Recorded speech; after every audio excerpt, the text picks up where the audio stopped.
On today's show, you're going to learn all about the HVAC buying psychology.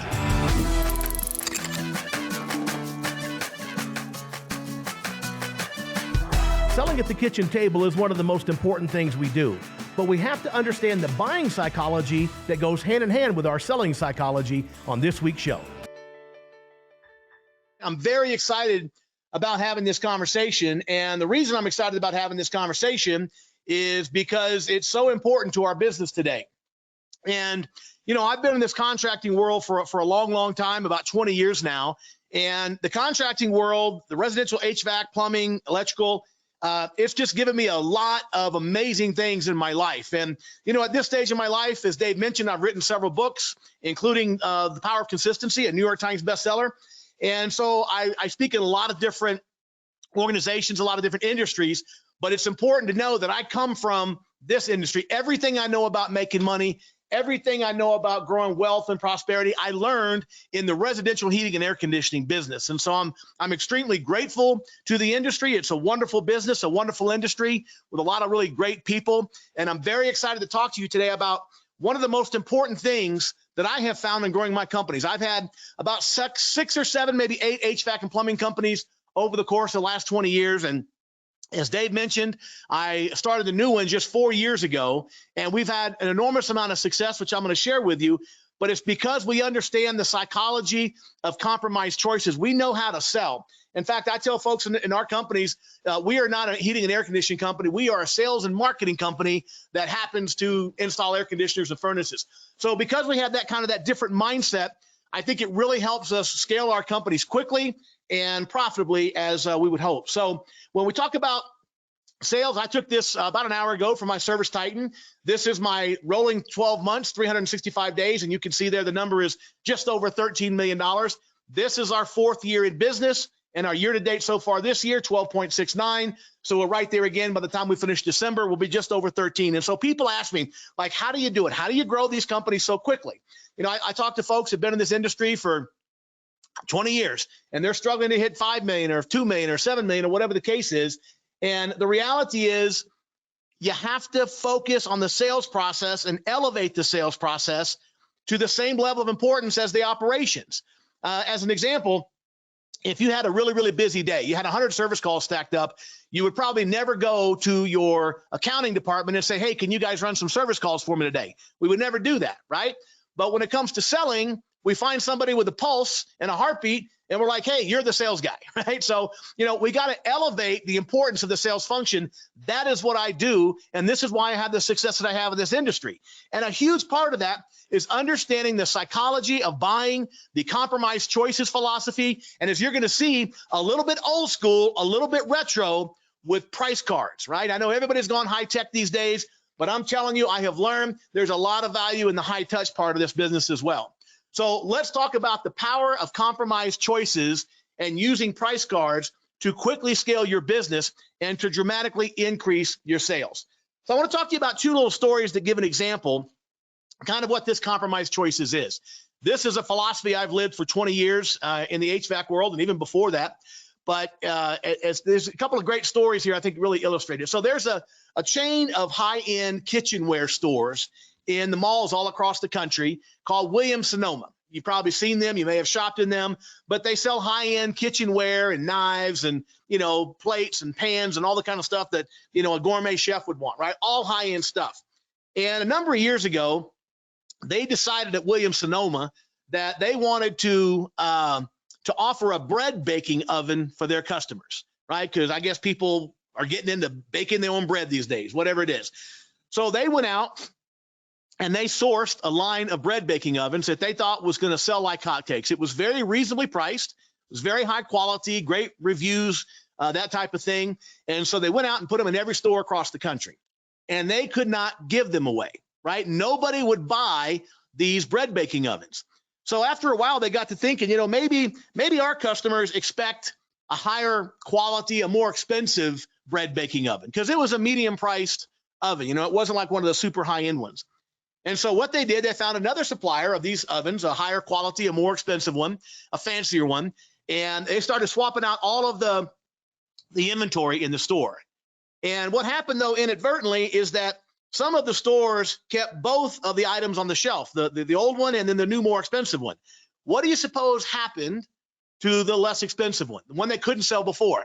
They started selling them lights out, right?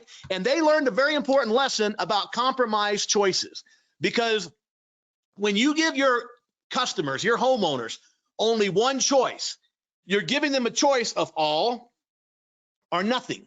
You're giving them a choice, but the second choice is to do nothing, right? When we offer multiple options, we have the choice of the high end, the mid range, or nothing, or maybe even a basic option.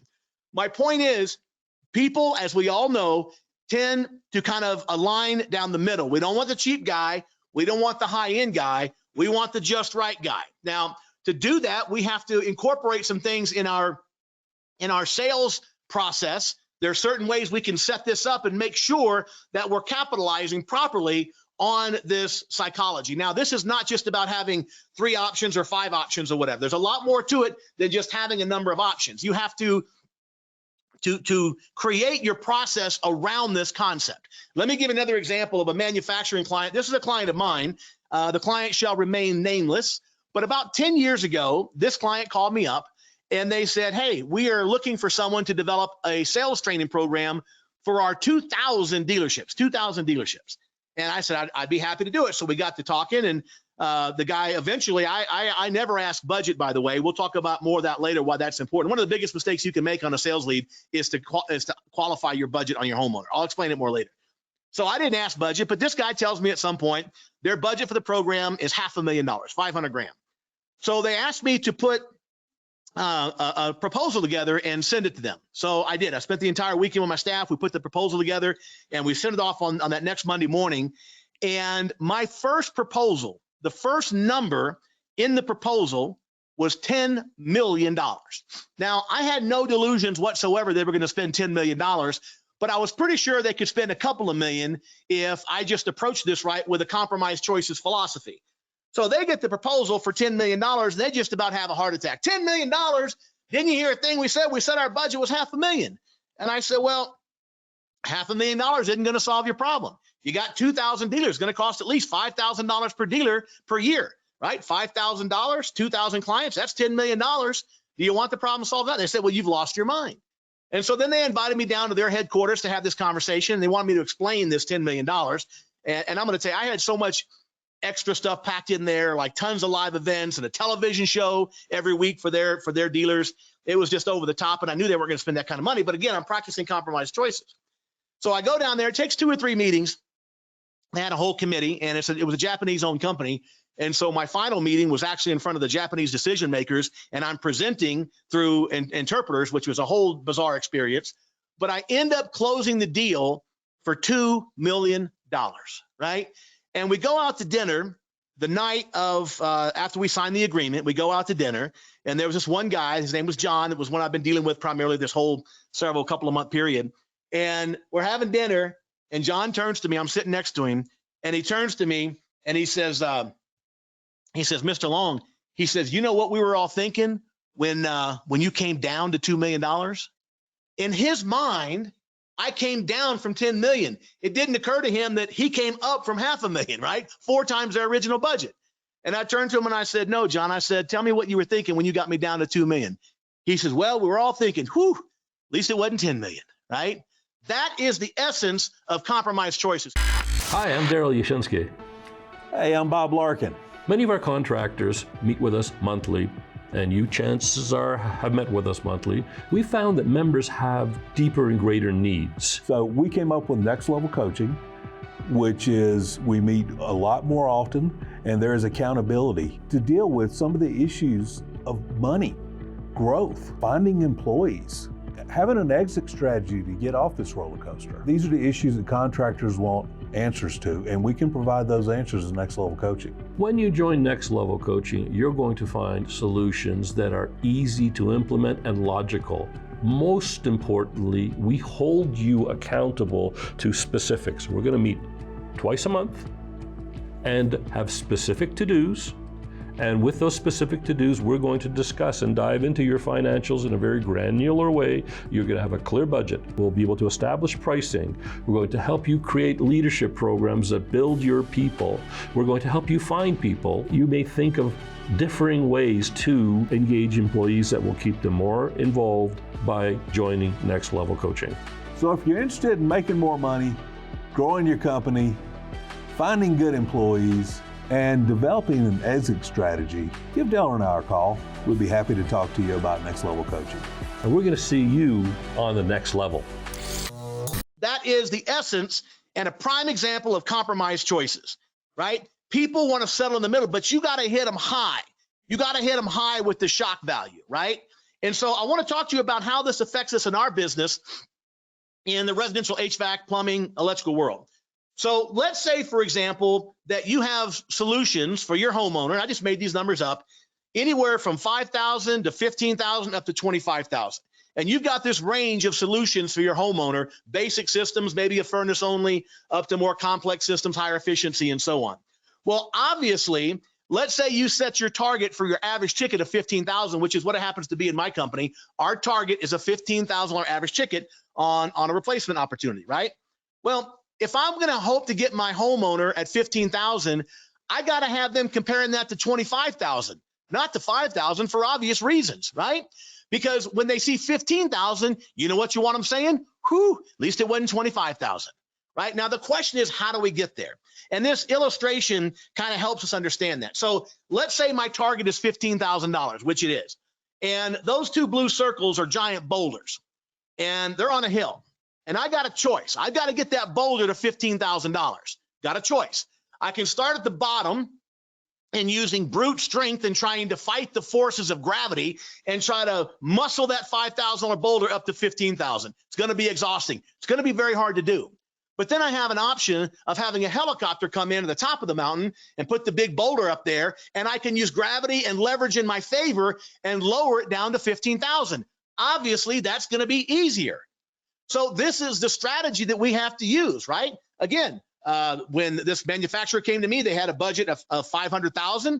I wanted to get them somewhere around a couple of million, so I had to hit them at 10 million, right? It's all relationship. It's all relational, rather. It's all contrast, right? So the key is I got to get my homeowner looking at that 25 seriously, not just showing it to him and saying, oh, now nobody ever buys this one, Mr. Homeowner. That is the lamest thing I've ever seen somebody do. I've seen sales guys do that. I've been doing this for 20 years. I've done thousands of ride-alongs. And guys will pull out the price cards or whatever they're looking at, and they'll say, well, nobody really buys this one, right? And they completely undermine their own ability to leverage compromise choices because basically they eliminate that one like it didn't exist. Now they're looking at 15 to 5,000. Guess where they end up? Around 10,000. It's common sense. It ain't rocket science, right? So this is the strategy I have to pursue. The question then becomes, how do I get my homeowner to even consider a $25,000 system? This is the critical thing. Because the $25,000 offer, or in my case, that $10 million offer, has to be legitimate. It can't be some throwaway offer. It has to be seriously considered as a possible option. And this is where people really screw things up, right? You have to know how to position this to make the $25,000 actually work. So there's three key steps that you have to take to do this. I mentioned the first one already. Do not qualify total budget. Qualify monthly budget. In fact, when I'm on a call, I'll say, Mr. and Mrs. Homeowner, without taking any syrup off the pancakes, what can you guys afford to invest on a monthly basis in this new system? I want a monthly budget because they'll tell you $200, $150, $200 plus their energy savings. They can qualify for any system we have, right? With a $200, $250 a month budget, but don't qualify total budget. Why? Well, number one, there's about a 99 chance out of 100 they're going to lowball you. They're going to give you a ridiculous number. They may be thinking 12, 14, 15,000, but what are they going to say? They're going to say, oh, my neighbor got one for 8,000. And now you've boxed yourself in a corner. How in the heck are you going to offer a $25,000 system? And remember, we have to be able to offer that, not because they're going to buy it, but because it puts the 15,000 in perspective.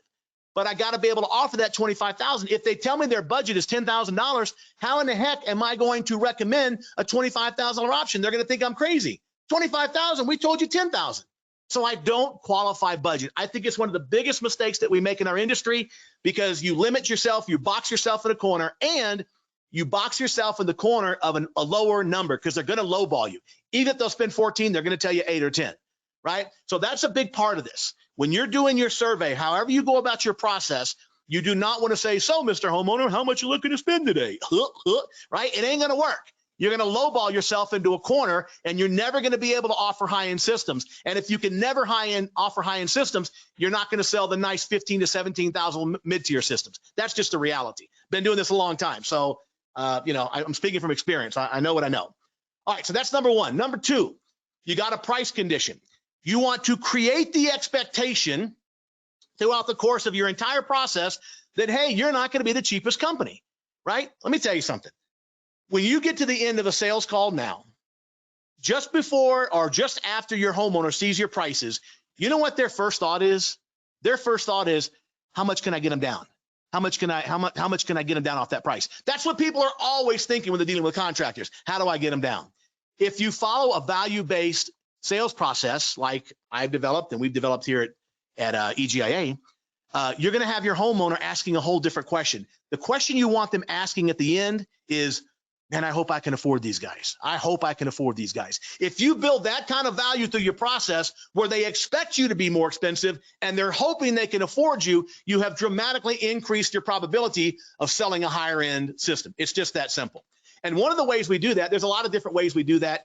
EGIA, we have our entire sales training courses are hours long. I can't go through every concept in this little brief webinar, but the overall strategy is to increase value and create the impression you're going to be expensive and have them think to themselves, I hope I can afford this guy. But I do want to give you one very powerful way to do it, and that is with the product demonstration.